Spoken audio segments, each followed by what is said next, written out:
Hero আলমকে গ্রেপ্তার করেছে পুলিশ। নায়িকা বানানোর লোভ দেখিয়ে নাকি ধর্ষণ করেছে আরেক নায়িকাকে। এই তৃতীয় লিঙ্গের মানুষের ধারায় কি একজন মেয়েকে ধর্ষণ করা সম্ভব? হিরো আলমকে তো গ্রেপ্তার করেনি, আমাদের কলিজায় আঘাত দিয়েছে। এই কলিজা ভেঙে চুরে খান খান হয়ে গেছে। কারণ হিরো আলম শুধু হিরো আলম না, হিরো আলম একজন ব্র্যান্ড। হিরো আলমকে গ্রেপ্তার করা মানে একজন কবিকে গ্রেপ্তার করা। হিরো আলমের বিরুদ্ধে ধর্ষণের অপবাদ আনা মানে একজন শিল্পীকে অপমান করা।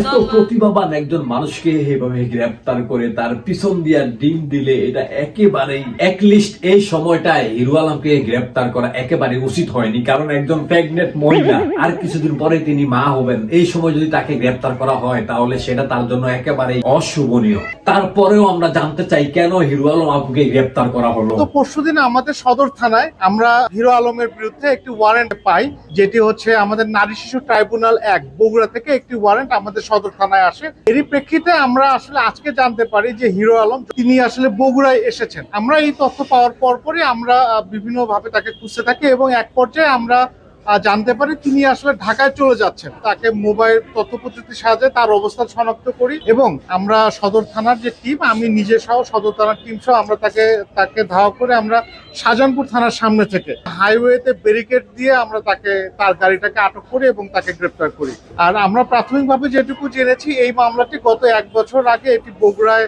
আদালতে এটি করা হয়েছিল। জনৈক মিথিলা সম্ভবত ওনার সহকর্মী, মিডিয়া সহকর্মী। তার মানে হিরো আলমের পেটে হচ্ছে মিথিলার সন্তান। এই মিথিলা এই সন্তানের অধিকার পাওয়ার জন্যই বুঝি মামলা করেছে। কিন্তু এই মিথিলাকে, এই সেই মিথিলা যে হিরো আলমের হাজবেন্ড, আর এই মিথিলাই মামলা করেছে হিরো আলমের বিরুদ্ধে। এখন কথা হচ্ছে মিথিলা এই মামলাটি আরো কিছুদিন পরেও করলে পারতেন, কারণ যেহেতু হিরো আলম প্রেগনেন্ট, তার বাচ্চা ডেলিভারি হওয়ার পরে যদি তাকে জেলখানায় নেওয়া হতো তাহলে ডিম ঢুকানোর জায়গাটা আরো সহজ হতো, আরো বড় হতো। কিন্তু এখন তো সেটা চিপ্পা রয়েছে।